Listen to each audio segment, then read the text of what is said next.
Welcome to ஆத்மா. ஒரு மருத்துவர் குடும்பம், அதன் கூட்டு குடும்ப வாழ்வு. புதிய மருத்துவமனை திறக்கப்பட்ட முதல் நாளிலேயே ஊழியர் ராகவனின் மரண நிகழ்வு. ஏற்கனவே சொந்த வீட்டில் பவித்ராவின் காதல் விவகார மரண நிகழ்வு. இதனால் மனநலம் பாதிக்கப்பட்ட இளைய மகன் பிரபா. இப்படி நிம்மதியின்றி இருக்கும் இந்த மருத்துவர் குடும்பத்திற்கு இந்த அகால மரணம் பேரிடியை தந்தது.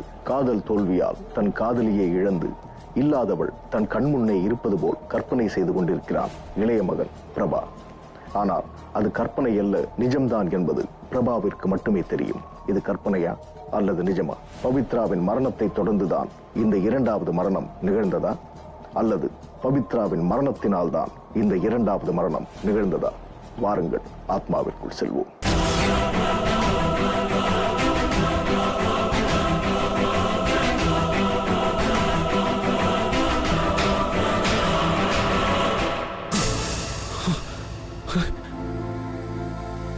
என்னங்க ஏங்க இப்படி பதறீங்க? உட்காருங்க உட்காருங்க. இல்ல, ஏதோ நினைப்புல இருந்தேன். அது தெரிஞ்சுதான் நான் வந்து உங்களை தொட்டேன். என்ன நினைப்புல இருந்தீங்க? அது வந்து ஹாஸ்பிட்டல்ல அந்த ராகவன் செத்துட்டானே, அதையே நினைச்சிட்டு இருந்தீங்க? ஆமா. டாக்டர் சார், வீட்டுக்கு வந்தா வீட்டுல இருக்கவங்கள பத்தி கவனிங்க. பொண்டாட்டின்னு ஒருத்தி காத்துட்டு இருக்காளே, பக்கத்துல உட்காந்து பேசுவோம் கொஞ்சுவோம், இந்த மாதிரிலாம் யோசிக்கவே மாட்டீங்களா? என்ன ரொமான்ஸா? நம்ம ரெண்டு பேருக்குள்ள வேற என்ன வேணும்? அப்பா வந்தாதான் தூங்குவேன் நானும் முழிச்சிட்டு இருந்தா. எப்படியோ நான் தூங்க வச்சுட்டேன்.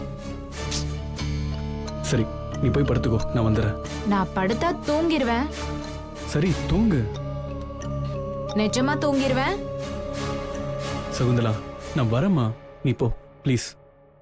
சரி, சாப்பாடாவது எடுத்து வைக்கட்டுமா? எனக்கு பசிக்கல, இன்னும் கொஞ்ச நேரம் தனியா இருக்க விட ப்ளீஸ்.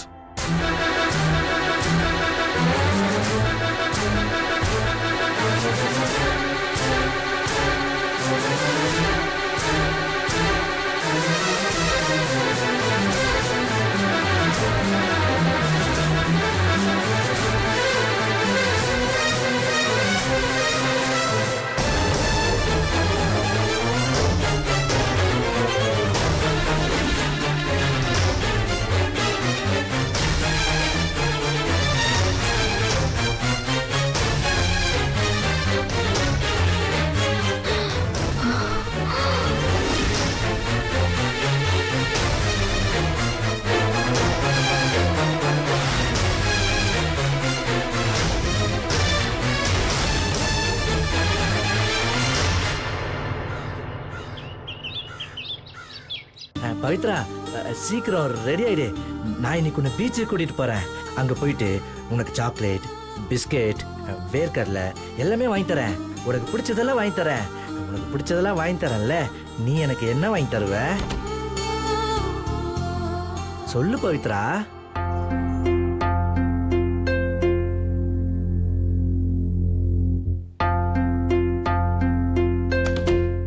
பிரபா, இங்க வா. அண்ணா,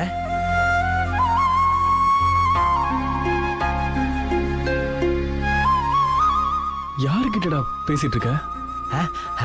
பவித்ரா கிட்டண்ணே.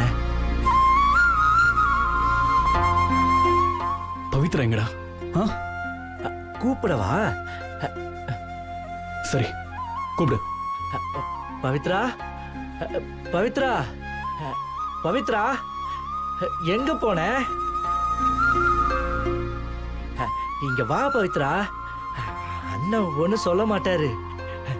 ரொம்ப நல்ல அண்ணன். நீ ரொம்ப நல்ல அண்ணன் தானே?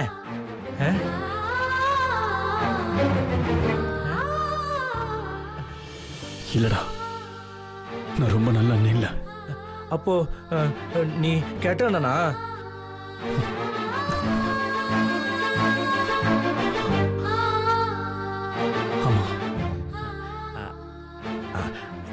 ஆனா பவித்ரா ரொம்ப நல்லவனா? பவித்ரா ரொம்ப நல்லவதான், ஆனா அவ உயிரோட இல்லையடா. அவ இருக்கானா? பிரபா, புரிஞ்சுக்கூடா.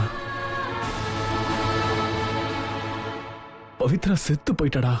நீ போய் சொல்ற. என் பவித்ரா என் கூட தான் இருக்கா, என்கிட்ட பேசிட்டே இருக்கா. இப்ப இப்ப கூட இங்கதான் இருந்தா. நீ வந்தனாலதான் அவ போயிட்டா. நீ ஏனா வந்த? சரி, அண்ணன் உனக்காக பால் கொண்டு வந்திருக்கேன். நான் கொடுத்தா குடிப்பல்ல? ம், ஓ குடிப்பேனே. குடி.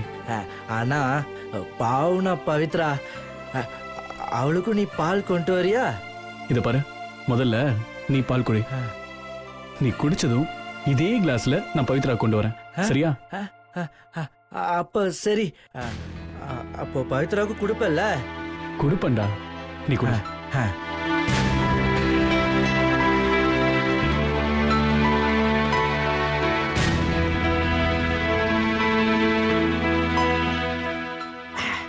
குடிச்சிட்டேனா? ஆமா, மாணிக்கம் டிஃபன் எடுத்துட்டு வந்தா நீ சாப்பிட மாட்டேங்கிற. மாணிக்கம் டிஃபன் எடுத்துட்டு வந்தா நீ இனிமே ஒழுங்கா சாப்பிடணும், சரியா? மாணிக்கம் பவித்ராவுக்கு கொடுக்க மாட்டேன்றான, அவளுக்கும் சேர்த்து கொடுக்க சொல்றியா? டேய், எப்படி இருந்தடா? ஒருத்தியோட சாவு உன்னை எப்படியா மாத்தும்? இத பாரு, அண்ணன் சொல்றபடி கேட்டனா உன்னை நான் குணப்படுத்திடுவேன்டா. ப்ளீஸ்டா, எனக்காக ஹாஸ்பிட்டலுக்கு வரியா? வேண்டாண்ணா, நான் ஆஸ்பத்திரிக்கெல்லாம் போக கூடாதுன்னு சொல்லி பவித்ரா சொல்லியிருக்கா. நீ போ, நான் இங்கே இருக்கேன். இத பாரு, நான் திரும்ப திரும்ப சொல்றேன், உன் மனசுல பவித்ரா செத்துட்டான்னு நினைச்சு பாரு. செத்தவதான். செத்தவங்க யாரும் திரும்பி வர மாட்டாங்க. பவித்ரா சாகல சாகல சாகல சாகல. நீ போ, நீ போனாதான் அவ வருவா. நீ போ, நீ வெளியே போ. நீ போனாதான் அவ வருவா. நீ போ, நீ போ. நீ போனாதான் பவித்ரா வருவா. நீ போ இங்க இருந்து. நீ போ, நீ போ.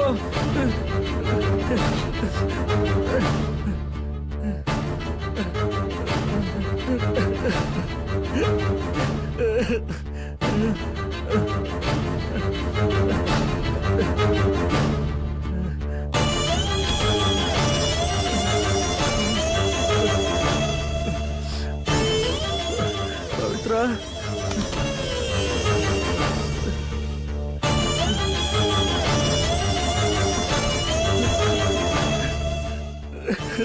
பவித்ரா,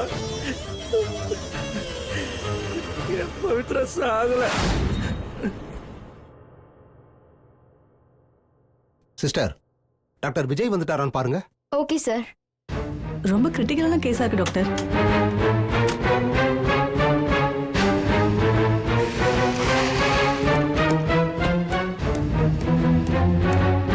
ஸ்டில் என்னாச்சு? ஒரு லேடி பேஷண்ட் டாக்டர் செக் பண்ணி பார்த்துட்டு குழப்பத்துல இருந்து சாரே. சரி, வா பாக்கலாம். ஸ்டில் பேஷண்ட் வார்ட்ல தானே இருக்காங்க? ஆமா sir.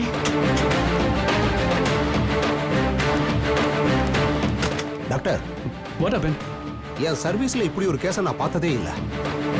This is very different and difficult doctor.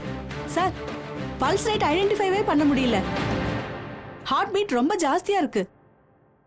நீங்க சொல்றது ஆச்சரியமா இருக்கே. ஸ்டெதஸ்கோப் கொடுங்க. என்னங்க சார்?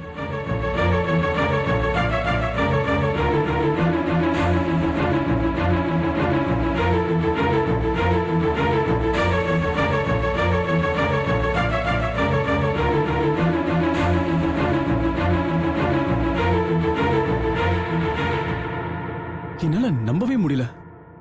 இது எப்படி சாத்தியம்? அதான் டாக்டர், எனக்கும் ரொம்ப கன்ஃபியூஸ்டா இருக்கு. இவங்க கையில எந்த உணர்ச்சியும் இல்ல டாக்டர். இத பாருங்க.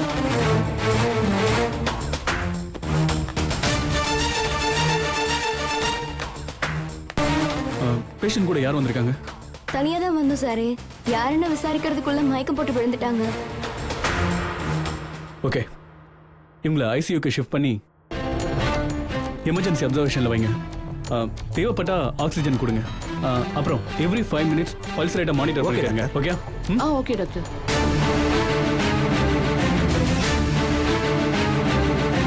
சிஸ்டர் இவங்களை ஐசியூக்கு இமீடியட்டா மாத்தணும். Okay okay sir.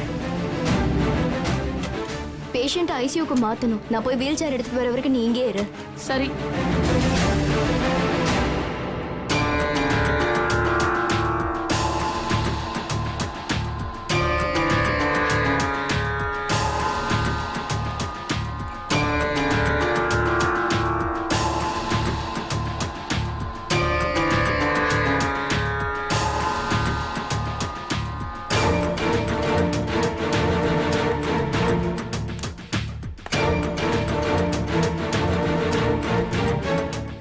சார் என்னாச்சு சார்? ஏன் நல்லா இருக்கீங்க? இறந்து போன வார்ட் பாய் ராகவன் ஞாபகத்துக்கு வந்துட்டான். அவன் பின்னாடியே ஓடி ஓடி வருவான். அவன் இல்லாதது ஒரு பெரிய இழப்பா தெரியுது. ராகவன் சாவுன்னு யாரு சாரே நினைச்சது? பாய்ஸ்ல போயிட்டான். சாருக்கு இந்த சென்டிமெண்ட் எல்லாம் உண்டோ? அவனும் மனுஷன் தானே ஸ்டெல்லா. அதுக்கெல்லாம் சாரு, இந்த ஹாஸ்பிட்டலுக்கு எத்தனையோ பேர் வராங்க, எத்தனையோ பேர் போறாங்க. இதெல்லாம் ஹாஸ்பிட்டல்ல சகஜம் தானே சாரே? உண்மைதான். ஆனா இயற்கையான எந்த சாவுக்கும் நான் வருத்தப்பட்டதே இல்லை. ராகவனுடைய சாவு இயற்கையானது இல்ல. அதுதான் என் மனசை ரொம்ப டிஸ்டர்ப் பண்ணிட்டு இருக்கு. இந்த விஷயத்துல நம்மளும் தானே சம்மந்தப்பட்டிருக்கோம். நீங்கள சொல்றத பார்த்தா இந்த பாவத்துல எனக்கும் பங்கு இருக்குல்ல சாரே? It's okay. இதுக்கப்புறம் இந்த விஷயத்தை நம்ம பேச வேண்டாம். அந்த பேஷண்ட்டை ஐசியூக்கு கூட்டிட்டு போங்க, நான் வந்து பார்க்குறேன். ஓகே சாரே.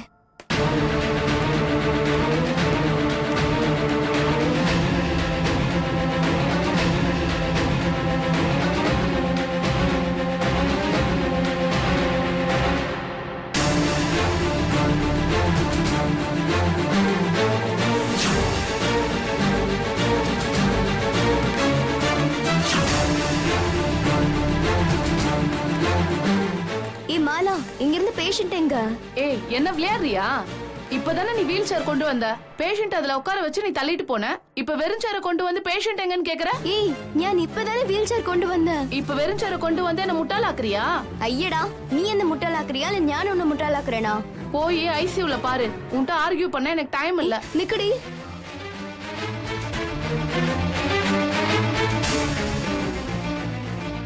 என்னது? பேஷண்ட்டை காணோம். டாக்டர் வேற ஐசியூல அட்மிட் பண்ண சொல்லிருக்காரு. யாரை கூட்டிட்டு போயிருக்கோம்?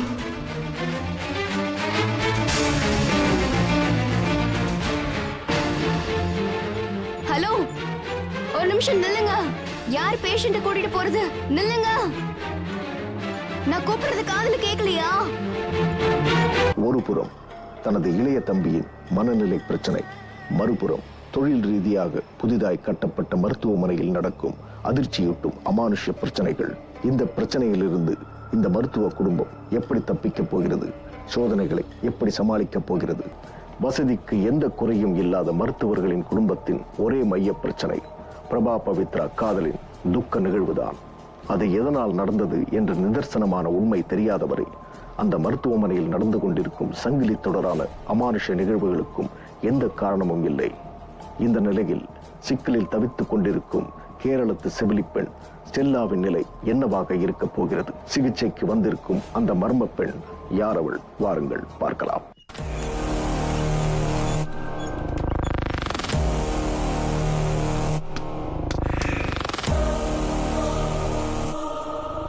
ஏய், யார் நீ?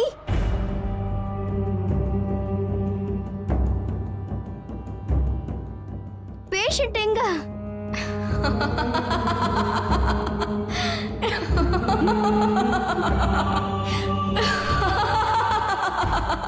ஏய், எதுக்கு இப்ப நீ சிரிக்கிற?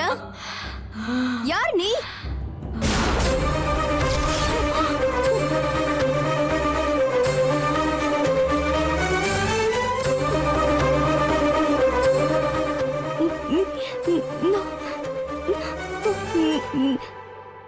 நீ எப்படி என்ன மாதிரி? ஏன் பேச மாட்டேங்கிற? சொல்லு, நீ எப்படி என்ன மாதிரி இருக்க? உனக்கு தெரிஞ்ச முகம்தான். நல்லா பாரு. என்ன தெரியல இப்ப பாரு.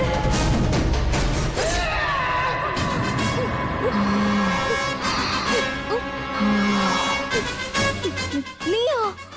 நானேதான்.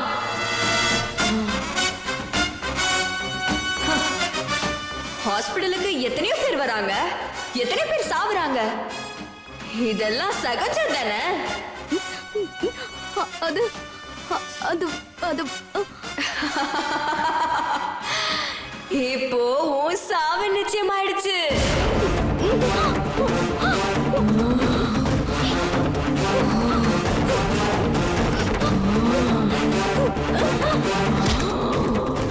ஒண்ணு பண்ணிடாத.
Stella, Stella, Stella.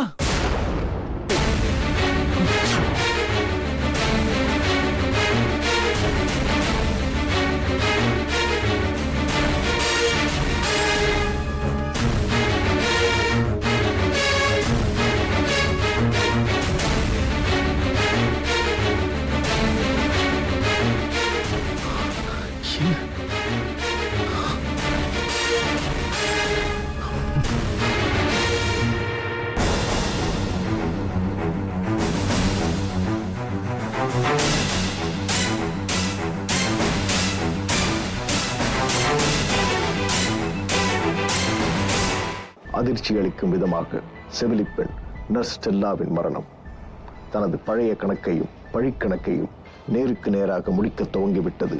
பவித்ராவின் ஆத்மா மர்ம முடிச்சுக்கள் எல்லாம் கட்டவிழ்க்கப்பட்டு விட்டது. அனைத்து செயல்களுக்கும் காரண காரியங்கள் எங்கோ யார் மூலமாகவோ நிகழ்ந்து கொண்டுதான் இருக்கும்.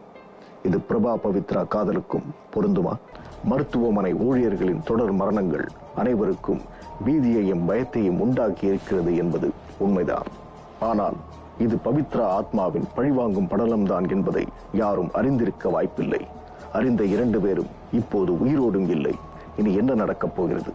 வாருங்கள் பார்க்கலாம்.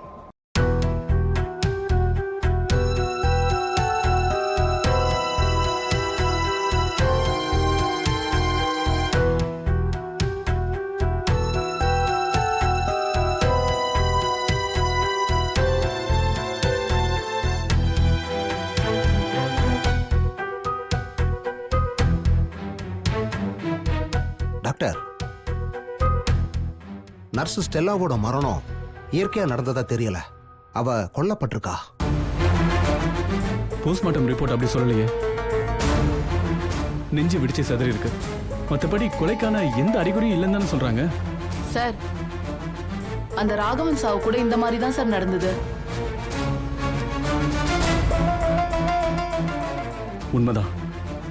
நீங்க கெஸ் பண்றது பார்த்தா யாரோ திட்டம் போட்டு உங்களை கொலை பண்ணிருக்காங்கன்னு சொல்றீங்க. திடீர்னு அட்மிட் ஆன அந்த பொம்பளை மாயமா மறைஞ்சிருக்கா. பல்ஸ் ரேட் ஐடென்டிஃபை பண்ணவே முடியல. பட் ஹார்ட் ரேட் அப்நார்மலா இருந்துச்சு. அவங்க அந்த பேஷண்ட்டை ஐசியூக்கு கொண்டு போறதுக்கு வீல் சேர்ல வச்சு தள்ளிட்டு போயிருக்காங்க. அதெல்லாம் எனக்கு தெரியுமே. பட் அந்த பேஷண்ட் யாரு, அந்த பேஷண்ட் கூட வந்தது யாரு, இப்படி எந்த டீடைல்ஸும் இல்லாம எப்படி நீங்க ட்ரீட்மெண்ட் கொடுத்தீங்க? சார், ஆபத்தான நிலைமையில ஒரு லேடி பேஷண்ட்டை பார்த்ததும் ஒரு டாக்டரா என்ன பண்ண முடியுமோ அதை தான் நான் பண்ணேன். எனக்கு தெரிஞ்சு பேஷண்டா வந்த அந்த லேடி தான் ஸ்டெல்லாவை கொண்டிருக்கணும்.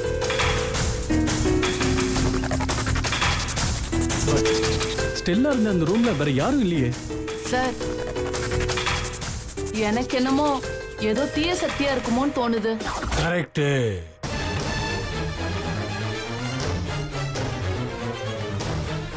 நீங்க சொல்றது ரொம்ப கரெக்ட். இப்படிதான் ஒரு நாள் எங்க ஊர்ல. போதும், உங்க ஊர் புராணம்லாம் இங்க ஒண்ணும் பேச வேண்டாம், கிளம்புங்க.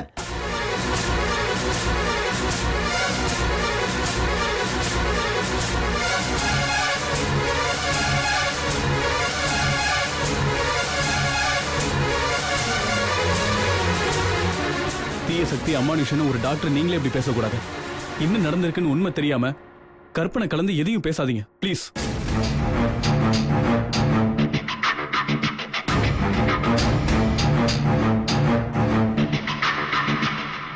சார், அப்ப அந்த கேஸ் எப்படி சார் ஃபைல் பண்றது? எக்ஸ்கியூஸ் மீ சார், அந்த பேஷண்ட் நர்ஸ் ஸ்டெல்லா வந்து வீல் சேர்ல கூட்டிட்டு போனாங்க சார். அடுத்த 2 நிமிஷத்துல வீல் சேரை தள்ளிட்டு ஸ்டெல்லா வந்தாங்க. பேஷண்ட் எங்கன்னு கேட்டாங்க. இப்பதானே நீங்க கூட்டிட்டு போனீங்கன்னு நான் சொன்னேன். அவங்க இல்லைன்னு சொல்லி மறுத்து பேசினாங்க. இதுல ஏதோ குழப்பம் இருக்கிறதா நான் நினைக்கிறேன் சார்.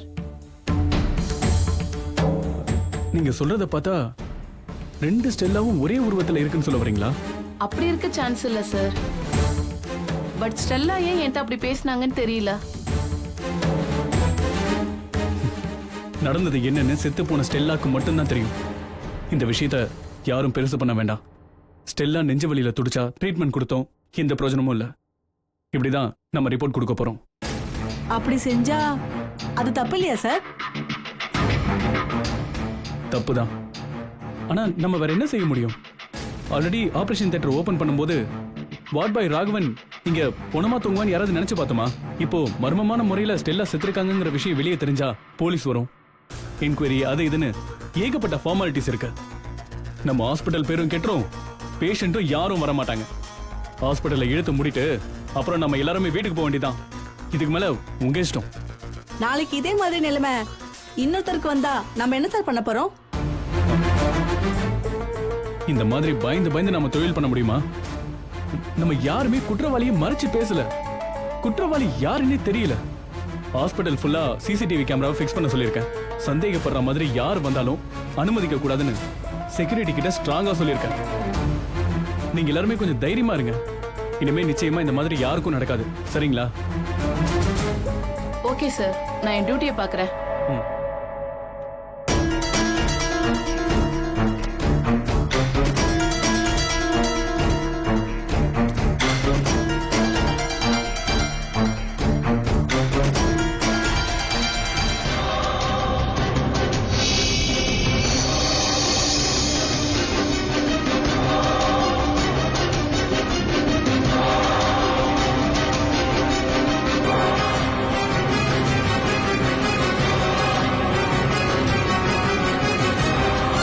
மருத்துவமனையில் நடந்த 2 துர்மரணங்களின் குற்ற பின்னணியும் முழுவதும் பிடிபடாமல் சரிவர ஆராயப்படாமல் அப்படியே மூடி மறைக்கப்பட்டு விட்டது. ஆனால் செய்த குற்றங்களை யாரும் மறைத்துவிட முடியாது. அந்த தண்டனையிலிருந்து யாரும் தப்பிவிட முடியாது. கர்ம வினைகள் நம்மை விடாமல் துரத்திக் கொண்டே இருக்கும். ஓடும் வரை ஓட்டம், ஓட்டம் முடிந்துவிட்டால் முடிந்துவிடும் ஆட்டம். இனி ஆட்டமா ஓட்டமா? நாளை பார்க்கலாம்.